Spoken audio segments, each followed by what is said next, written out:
Queridos, estamos numa série de mensagens que foi inaugurada domingo passado e hoje nós vamos falar exatamente sobre a continuidade, do conteúdo que foi proposto.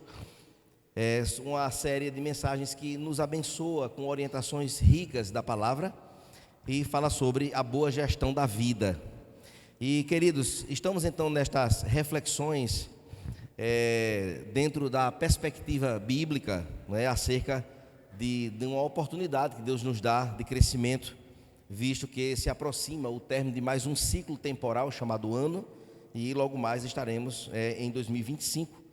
E domingo passado o pastor Wellington falava exatamente sobre uma abordagem sobre como nós podemos viver em tempos de vacas magras, trazendo como um pano de fundo o drama vivido por Faraó, no momento em que ele tem um sonho e os seus conselheiros e os seus magos não são capazes de traduzir o sonho, e isto faz com que Deus utilize os seus meios e as suas formas de conduzir José até a presença do Faraó, e trazendo então a decifração, ou aquilo que de fato queria dizer aquele texto, aquele sonho, melhor dizendo. O texto sagrado aponta-nos então que há muitos ensinamentos trazidos por José dentro desta sabedoria, em que nós podemos encontrar em fazer com que o Egito pudesse então lidar com aquilo que estava por acontecer. Talvez, irmãos, hoje seja um dia propício para que nas nossas vidas mesmo possamos definitivamente nos movimentar na perspectiva bíblica de que a nossa vida, como também os nossos talentos, a nossa vida profissional, a nossa família, seja redirecionado às decisões e aquilo que o Senhor tem para nos ensinar nesta noite. Então, quem sabe seja esse um tempo propício para que nossas decisões, elas deixem de ser pela força do nosso próprio coração, para ser pelas perspectivas bíblicas do Senhor nosso Deus na nossa vida.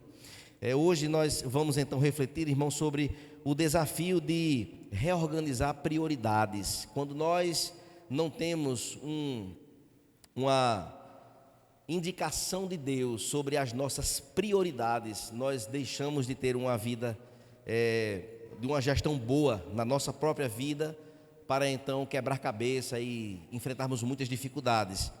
Assim sendo, irmãos, inevitavelmente uma nova perspectiva traz para nós a necessidade de exatamente reorganizar as nossas prioridades, aquilo que deve ser de fato prioritário na nossa caminhada, na nossa vida. E para que nós pudéssemos ter um exemplo bem natural, no Chile existem os Alpes, aquelas montanhas bem pontiagudas, bem altas, e quando chega o inverno elas ficam brancas, com a neve.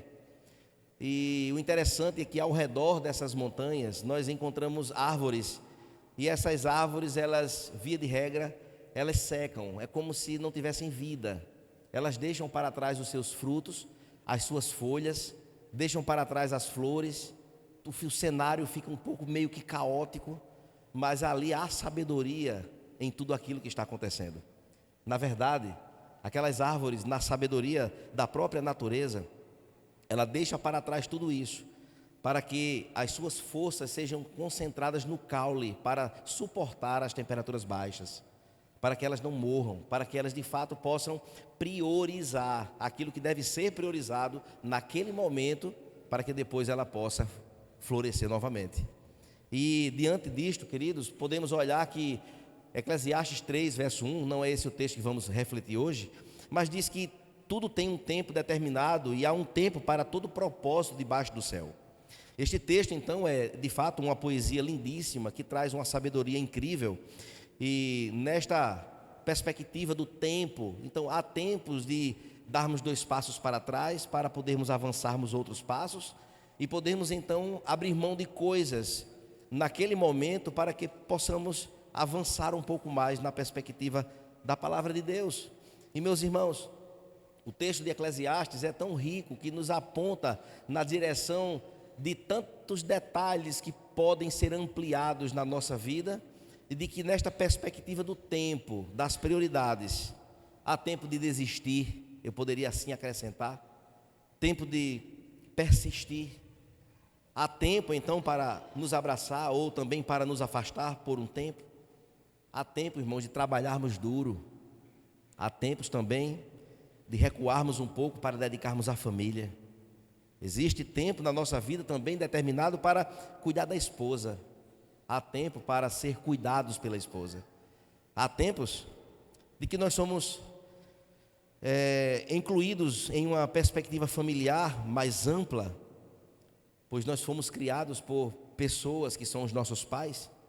Há tempo de que eles cuidaram de nós, haverá tempos de que precisaremos retornar para a casa antiga para cuidar daqueles que cuidaram de nós.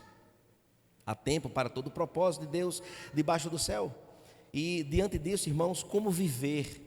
E nós observamos que duas formas elas são postas para nós, diante das prioridades que nós precisamos ter e diante de toda a complexidade da vida que se apresenta diante de nós como um desafio a ser vivido.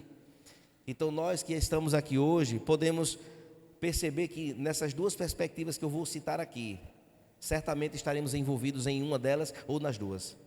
E a primeira delas é na superficialidade ou da forma dispersa de ser e de viver. Estamos aqui, irmãos, prestem bem atenção que até eu sou incluído neste ponto. Às vezes estamos em um culto como esse, mas o telefone não para de tocar, não para de chegar uma mensagem, não para de roubar a nossa atenção ao que seria prioritário, que era ouvir a palavra de Deus falar ao nosso coração.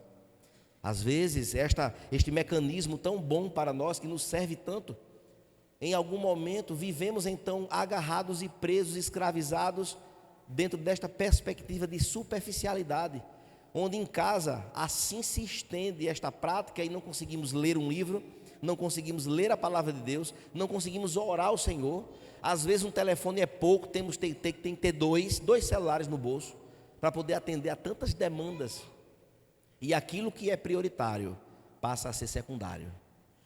Mas, irmãos, nós precisaríamos aprender com as árvores, de ter de fato um momento prioritário de subsistência, de maturidade, de abrir mão dos frutos, das folhas e das flores, para podermos priorizar aquilo que de fato deveria ser priorizado.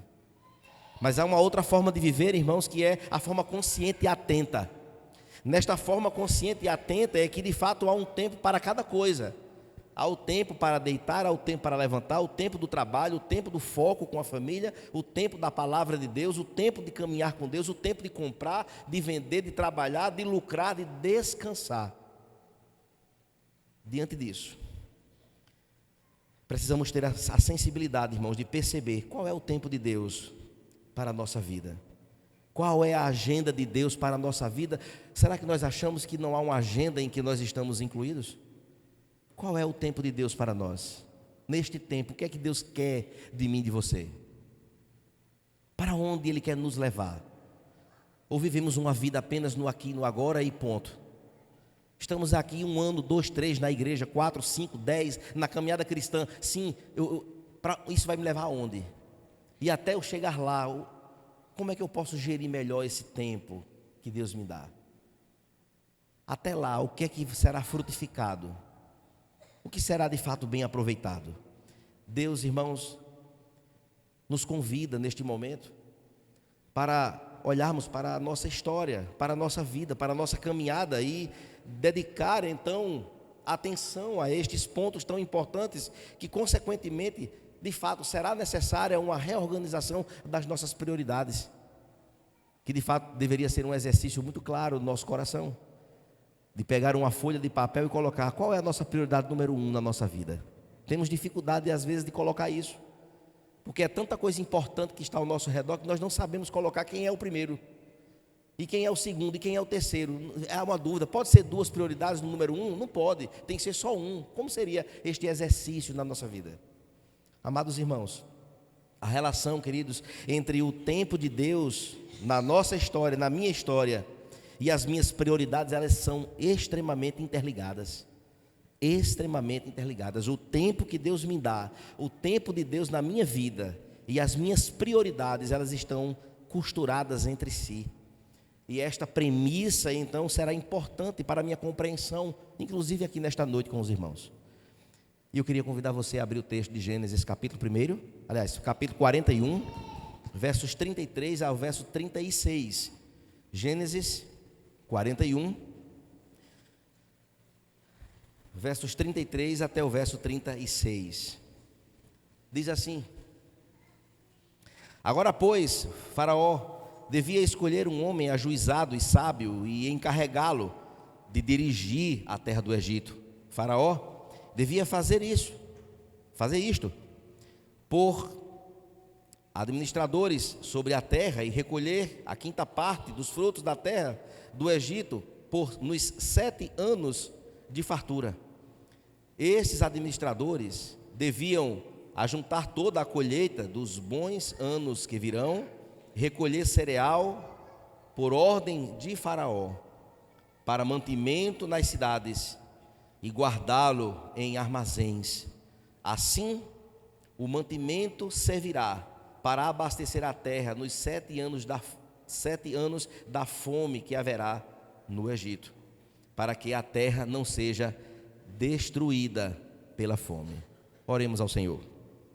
Pai querido, louvamos a Ti, ó Deus, mais uma vez, e queremos Te agradecer pela Tua palavra, que nos ensina, que nos dirige, nos direciona, ó Deus, para a Tua vontade.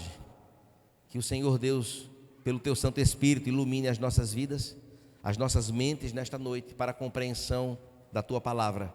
Abençoa-nos, ó Deus, na condução deste tempo de reflexão. Que o Senhor nos abençoe e nos ajude. Em nome de Jesus te oramos. Amém. Meus irmãos, Faraó, então, diante desse drama do que fazer com a revelação do sonho que José havia trazido, Faraó então escuta José naquele momento. Faraó, de fato, escuta as orientações, pois ninguém do seu reino conseguiu dar um veredito ou a interpretação correta do seu sonho.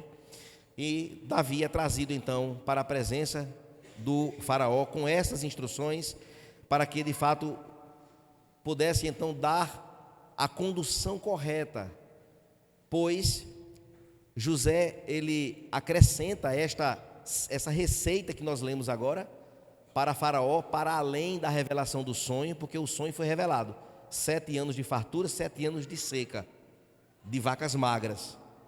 Além da revelação, José acrescenta esta receita, porque agora José está envolvido, preocupado com o que vai acontecer nos 7 anos de escassez. E nisto, irmãos, haverão prioridades a serem estabelecidas. Faraó precisaria, de fato, tomar medidas importantes para que esse sonho, diante desta revelação, desta interpretação do sonho, ele pudesse, então, nas suas medidas, acertar na composição de que a terra fosse preservada. E, meus irmãos, o primeiro, então, ponto que eu queria trazer nesta noite, de forma bem objetiva, é que José fala para Faraó para que ele definisse, de fato, uma fonte de orientação. Ele precisaria de pessoas.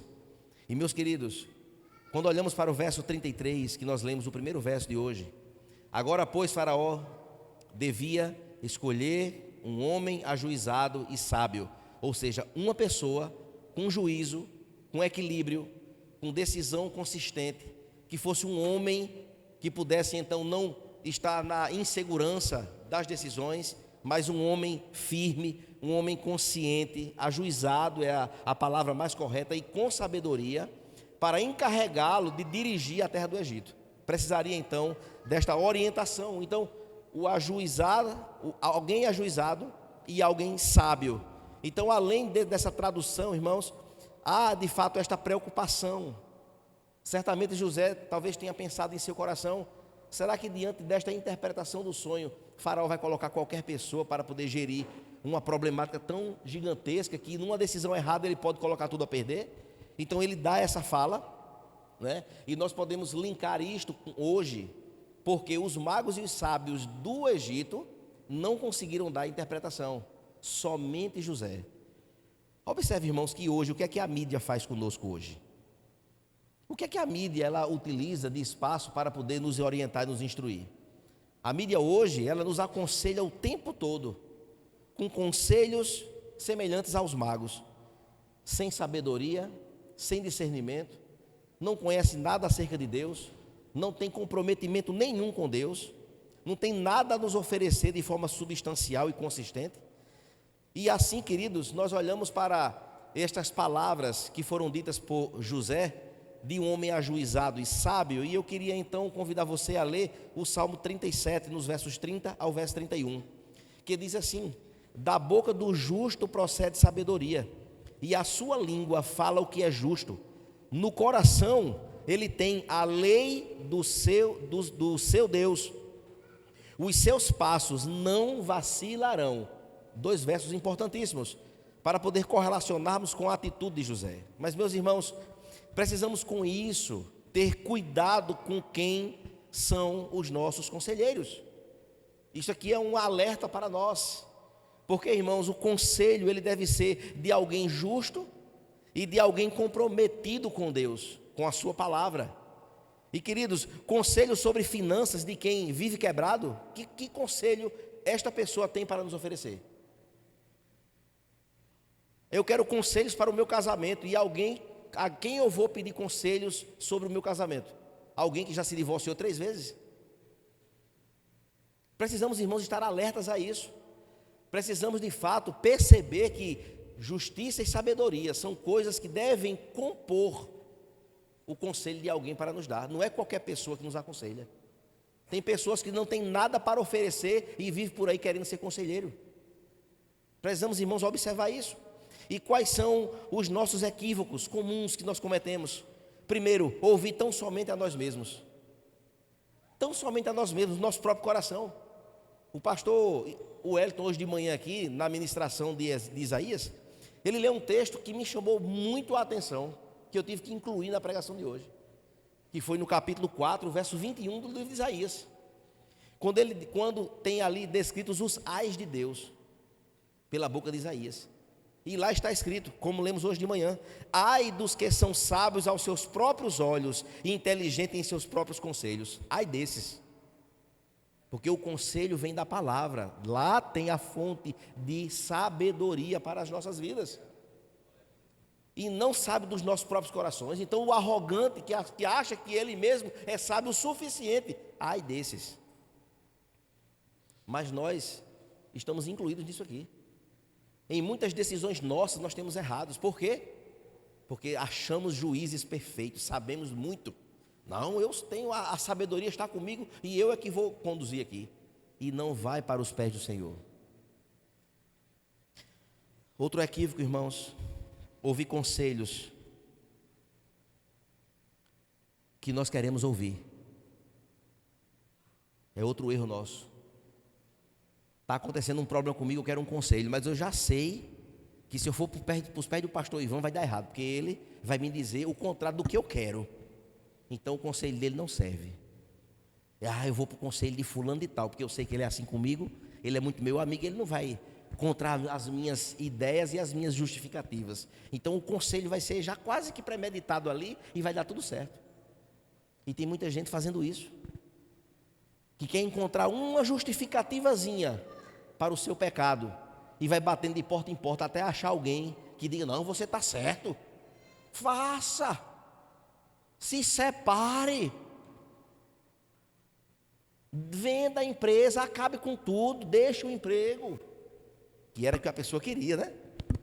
Está vendo aí, encontrei alguém que me aconselhasse sabiamente.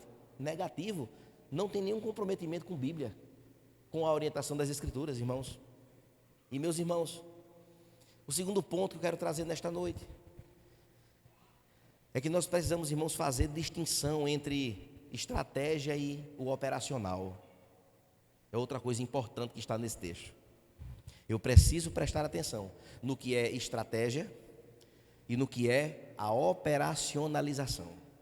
Ou seja, eu preciso pensar, analisar, ponderar para depois fazer.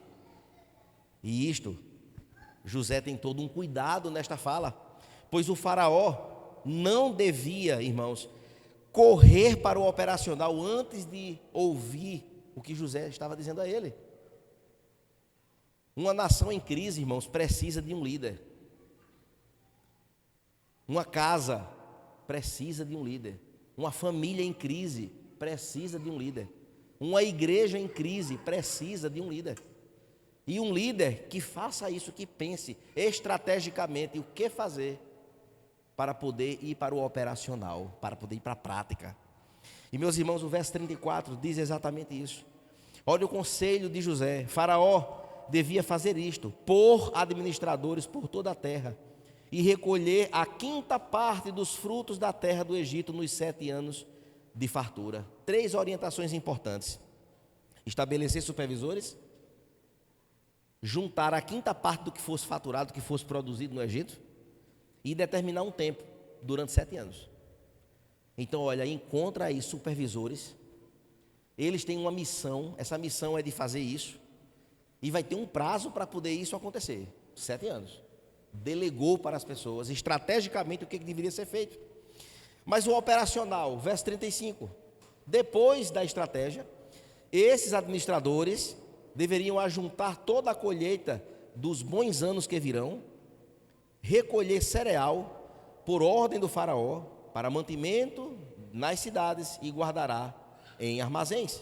Ou seja, toda essa colheita você vai guardar, você vai juntar, você vai criar celeiros, encha tudo, guarde o máximo que puder recolher, que é para poder a gente garantir a dificuldade que está por vir. E meus irmãos, qual o nosso erro? Quais são os nossos equívocos nesta equação? Na vida pessoal, irmãos, em tempos de crise, nós desesperados, inseguros, nós migramos imediatamente para a prática. Vamos fazer as coisas sem pensar, sem analisar primeiro, sem pensar claramente, sem planejar, sem pensar corretamente. E eu lendo esses dias sobre situações assim, sabe aquele marido irresponsável, pai de família,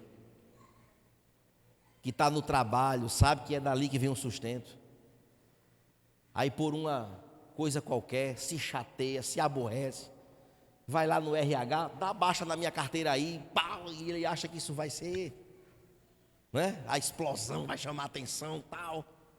Quando chega em casa aí é que vai pensar, sim, e agora? E a feira que tem que fazer daqui a uma semana? De onde vai vir o dinheiro disso, daquilo? E agora, e assim, assado? E agora? Líder irresponsável. Ele tinha que engolir tudo que tinha para ser ali. Ah, quer mudar de trabalho? Vamos pensar estrategicamente. Vamos planejar, peraí. Se eu fizer um curso, se eu melhorar aqui nessa área aqui, me dedicar mais, certamente portas se abrirão. Então, quando eu tiver com isso na minha mão, tudo certinho, alinhado, já com toda a proposta prontinho, é a hora de eu sair aqui para poder entrar ali. Estratégica, prática. Nós somos levados a cuidar logo na prática, vamos logo fazer aqui, está feito, sem planejamento, e a coisa começa a cair, começa a enfrentar dificuldades. Na liderança, irmãos, em tempo de crise, precisamos olhar, queridos, para esta premissa tão importante, porque estes são os equívocos de uma liderança frágil, que nós olhamos então e começamos agora a ver o quanto falhamos, e isto pode nos trazer dividendos terríveis para a nossa vida.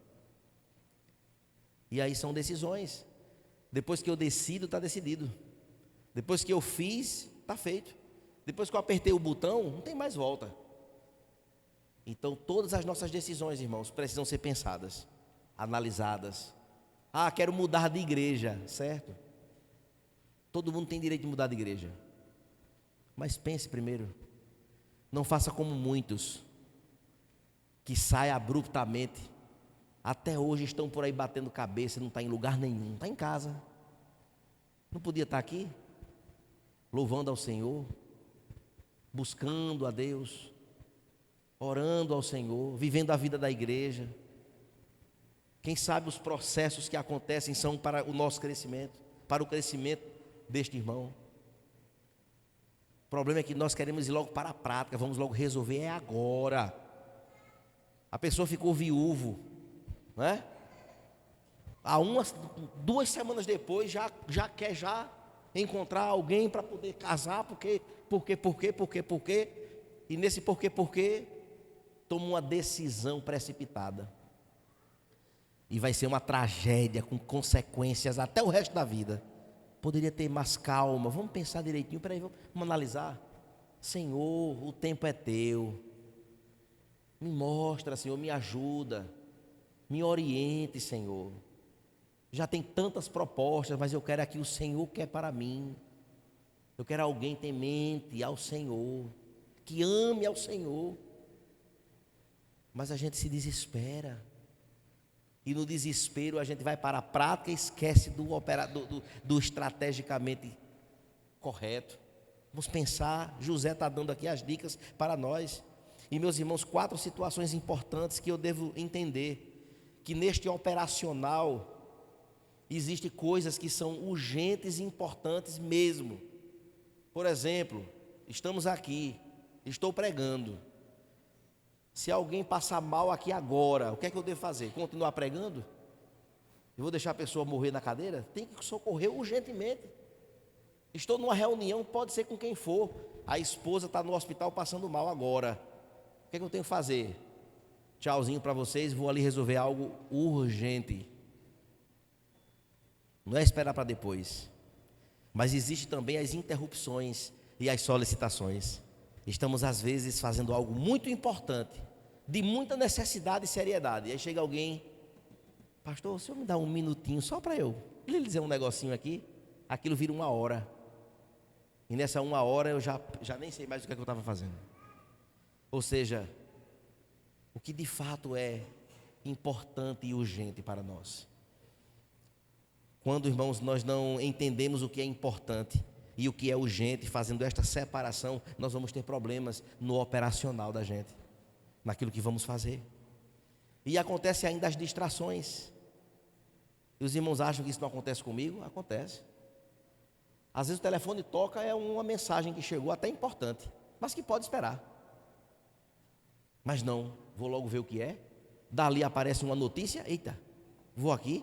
Daqui a pouco então rios, daqui a pouco foi fulano, daqui a pouco passou 1 hora. E eu perdi meu tempo para nada. Para quê? O que estava tão importante a ser feito virou fumaça. Aí eu paro, não, depois eu faço, depois eu termino. E a vida vira isso nas decisões da vida. Mas, meus irmãos, isso chama-se triângulo do caos. É não saber de fato viver conforme alguém que planeja e sabiamente nas estratégias vai para o operacional, que é o que funciona. Precisamos, irmãos, entender que nós acabamos às vezes sendo mal mordomos da nossa própria vida. Não há tempo certo para nada. Eu acordo de manhã, seja o que Deus quiser. Se é para ficar no telefone, se é para sair, se é para acudir alguém, se é para tal. Não é assim que a vida deve ser, mas deve ser de forma organizada, colocada. Hora para dormir, hora para acordar. Se formos fazer a vontade da nossa mente, ficar deitado na cama só olhando videozinho, da meia-noite, da 1 da manhã, da 2 da manhã, e eu preciso acordar às 6 no outro dia, e eu fico feito alguém que a alma foi para outro lugar e só está o corpo aqui. Observe, irmãos, como isso é ruim na gestão da vida. A gestão da vida, ela precisa ter de fato esta orientação, e o Senhor Jesus, Ele é claro, Ele mesmo, em Marcos capítulo 1, versos 35 a 39, é o momento em que ele está na casa da sogra de Pedro. De madrugada ele sai para orar. E como ele curou a sogra de Pedro e tantos outros enfermos ali, uma multidão se colocou diante da casa da sogra de Pedro. De manhãzinha, os discípulos ficaram, cadê Jesus? Cadê Jesus? E foram procurar Jesus, ele estava em um local afastado, orando, ele sendo o próprio Deus, ele estava lá orando. Se esta necessidade urgente era importante para Jesus e para nós, o que diremos nós? Quantos minutos nós oramos essa semana? Se fôssemos contar, será que dava 10 minutos? Observe, irmãos, as coisas que são prioritárias na nossa vida. Como muitas vezes é colocada de lado. E o que foi que os discípulos disseram? Senhor, a multidão lá te espera. Tem um monte de gente lá. E Jesus disse: nós vamos para aquelas aldeias agora. Pregar lá, porque foi para isso que eu vim. Ele não dá 10 centavos de atenção àquela solicitação que foi dada. Ele foi cumprir o seu propósito. Jesus foi o exemplo. A resposta de Jesus foi fatal naquele momento. Os discípulos ficaram, quem sabe, sem compreender que o mandamento falando, né, seria ali um palco para ele chegar lá e curar todo mundo, e sarar todo mundo, está tudo resolvido. Não, Jesus disse, não, eu vou pregar ali. Eu vou cumprir minha missão. Foco. Em terceiro e último lugar, irmãos, jamais deveríamos perder de vista, queridos, o propósito. Observe comigo o verso 36 de Gênesis 41. O último verso diz: assim o mantimento servirá para abastecer a terra nos 7 anos de fome que haverá no Egito, para que a terra não seja destruída pela fome. Havia um alvo, um propósito. Nós vamos trabalhar 7 anos de forma organizada, juntar muita comida, para que nos 7 anos de seca nós possamos ter o que comer e o Egito não ser devastado pela fome. Observe que há um propósito. Há de fato, queridos, um trabalho a ser feito, uma preparação de estoque, todo o empenho para que a terra não fosse arrasada pela fome. Querem ver um exemplo interessante disso? Como nós perdemos facilmente o foco? Eu já ouvi muitos pais dizerem assim: eu preciso trabalhar mais, eu preciso dar o gás. Eu estou com 2 empregos, mas eu vou atrás do terceiro, que é para poder garantir um futuro melhor para os meus filhos. Será que isso funciona? Aí a gente olha para os filhos dessa pessoa, não mudou nada, está lá do mesmo jeito. E o cara trabalha feito um louco, não tem tempo para a esposa, não tem tempo para os filhos, não tem tempo para lá, para ler a Bíblia, para orar, para nada. Falta os cultos. O domingo, raramente ele aparece num culto, porque está feito um maluco trabalhando para levantar dinheiro, para poder dar um sustento melhor para os filhos. Como se fosse ele que sustentasse, se não fosse Deus que estivesse ali cuidando. E meus irmãos, são esforços que não valem a pena. O Senhor, ele cuidará das necessidades da nossa casa. Ele cuidará. Ele tem cuidado disso nas nossas vidas. Não precisamos rodar, trabalhar 20 horas num dia para poder dizer agora sim, agora eu cheguei lá onde eu queria. Não. A palavra de Deus diz que aos seus ele dá enquanto nós dormimos. O que isso quer dizer? Que eu vou ficar deitado numa cama esperando acontecer? Não. É que eu devo trabalhar o horário normal. E vou para casa dormir e entender que quem vai realizar na minha vida aquilo que eu penso em fazer é Ele mesmo que vai se encarregar disso. Nos dará sabedoria para isso. Meus irmãos, como isto é importante para a nossa compreensão. E aqui há uma grande diferença, porque observe que neste objetivo de José em dizer no verso que nós lemos, que é que para a terra não ser devastada pela fome, né? Observe que a mesma coisa acontece na parábola do rico insensato, lá em Lucas capítulo 12. É a mesma coisa. Eu vou juntar, eu vou construir celeiros, eu vou cultivar, eu vou juntar, eu vou guardar, eu vou fazer tudo, vou ficar tudo lotado de fartura. Tá certo. Qual é o objetivo de José em comparação com esse homem rico insensato? Lá em José, ele disse: a gente deve fazer isso, faraó, guardar essa comida todinha, para que a terra do Egito não seja devastada pela fome. Quem é que vai ter fome? É a terra, o chão? Ele está falando do chão não, ele está falando das pessoas. Vamos fazer isso, faraó, para que as pessoas não morram de fome. Faça isso. O rico disse o quê? Alma minha, come folga, porque agora eu tenho muito. Pronto. Olha o objetivo, a diferença do conselho de José, da fala de José, o objetivo de José em relação ao rico insensato de Lucas capítulo 12. Motivação, irmãos, diferentes, motivações diferentes. E qual, de fato, irmãos, é a sua motivação nesta noite? Qual é a minha motivação em tudo isto que nós vimos aqui nestes versos? Qual é o propósito de Deus ter dado a você um bom emprego? Qual é? Qual o propósito de Deus ter dado a você uma condição financeira melhor? Qual é o propósito de Deus nisso? Qual o propósito de Deus de ter nos dado excedente? Sabe o que é excedente? É aquela condição de, eu paguei todas as minhas contas esse mês e sobrou aqui X. Sobrou um valor aqui. Todo mês está sobrando tanto. Qual o propósito de Deus nisso? Qual é? Qual o propósito dele em fazer tudo e proporcionar essas coisas que são boas para nós? Sabe quais são os nossos equívocos, irmãos, nesse ponto? É fazer do somos e temos um fim em si mesmo. Tudo é para mim, é por mim, é de mim, tudo é para mim, é porque é somente para mim e é tudo para mim. O conselho de José era para que fosse bênção para a terra, para toda a população, para o povo, para as pessoas. Não estou dizendo isso que é para a gente pegar o excedente nosso e sair distribuindo, feito um político, né, em época de campanha. Não é isso não. Mas quanto é que a gente tem gasto com missões, por exemplo? Há uma perspectiva que eu fiquei espantadíssimo.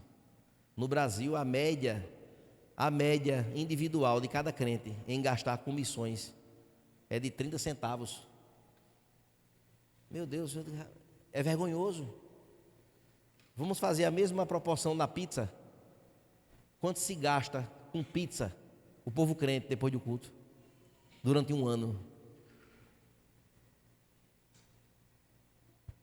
Outro equívoco nosso, irmãos, em meio às tarefas e demandas, nos esquecemos do objetivo final. Eu acho que vocês já devem ter ouvido falar, alguma pessoa assim, de repente, rapaz, eu vou abrir um negócio, para que eu ganhe dinheiro, para que com esse negócio eu possa ajudar a obra missionária. Sabe de uma coisa? Eu vou fazer isso, porque os missionários, porque a missão é uma bênção, o Vinho de Sertão está aí precisando de ajuda, os missionários transculturais precisando de ajuda. Aí a pessoa vai e abre a empresa. Aí a empresa demanda tanto tempo, tanto esforço, dá tanta dor de cabeça, tanta aperreio. Os anos se passam. Cadê a ajuda que se idealizava para o objetivo final? Nunca chegou. Nunca chegou. Porque não houve planejamento, não houve motivação. E aí, meus irmãos, eu queria concluir fazendo algumas perguntas para nós, né? Para nós aqui. Qual o tempo de Deus para a nossa vida? Quais deveriam ser, irmãos, as nossas prioridades neste tempo que Deus deu para as nossas vidas?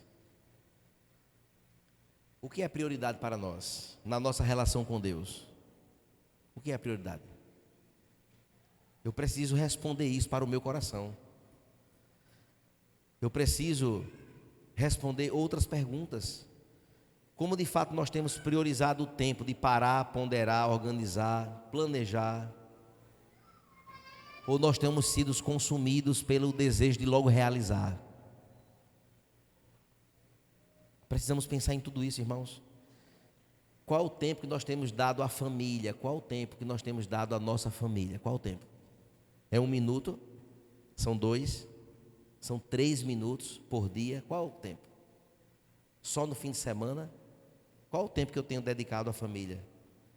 Porque família, irmãos, nós temos filhos que vão crescer. Temos filhos que são coisas eternas. Deus está nos dando coisas eternas para que a gente cuide. Quando eu vejo uma mulher grávida, a barriga está crescendo. Nesses dias vai chegar um neném. Ali já tem alguém eterno ali. A alma é uma coisa eterna, está lá, sendo formado, preparado para chegar. E aí é um presente de Deus, mas é uma grande responsabilidade. Para que eu ensine nos caminhos do Senhor, para que eu cuide, zele, proteja, para dar continuidade. O que de fato, irmãos, é necessário organizarmos nesta noite, sairmos daqui pensando nisso. Em que nós temos priorizado no nosso tempo? O dinheiro que eu ganho, eu priorizo o quê? O que é prioridade com aquilo que Deus tem nos dado? O que é prioridade dos nossos próprios esforços? Quem é que tem a prioridade?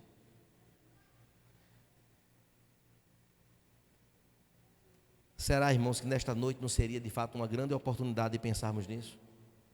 De perceber e voltarmos passos atrás para poder visualizarmos o todo e tomarmos de fato decisões conforme a palavra de Deus? Planejar, pensar, fazer, estabelecendo prioridades. Tem crente, irmão, que não dá 10 centavos de prioridade a Deus, só o quer quando precisa, como se ele fosse um amo da lâmpada mágica. Prioridade zero, pouquíssima. Tem pessoas que vivem assim, ó, eu vou para a igreja tal, mas até que alguém não ligue e diga, olha, vai ter um aniversário em tal canto. Pronto, já ficou em segundo plano o seu encontro com o Senhor no meio de graça chamado culto. E já negocia aquilo ali e já vai embora. Tem gente, irmãos, que coloca em primeiríssimo lugar o lazer, a distração. É lazer, lazer, lazer, lazer, lazer. Quando o dinheiro acaba, que não tem mais nem graça ter lazer, vamos na igreja hoje?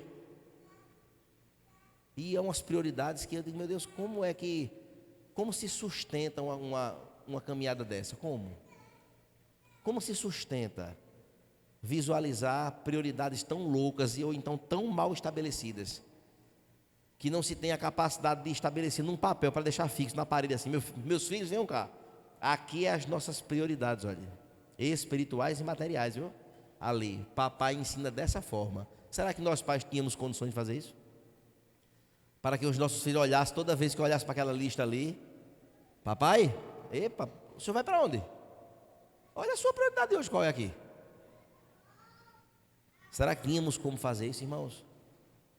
José, irmãos, foi usado por Deus para dizer ao faraó, aquele homem ímpio, o que é que ele deveria fazer, com vistas a um objetivo, a um propósito que deveria ser alcançado, ser cumprido e suprido.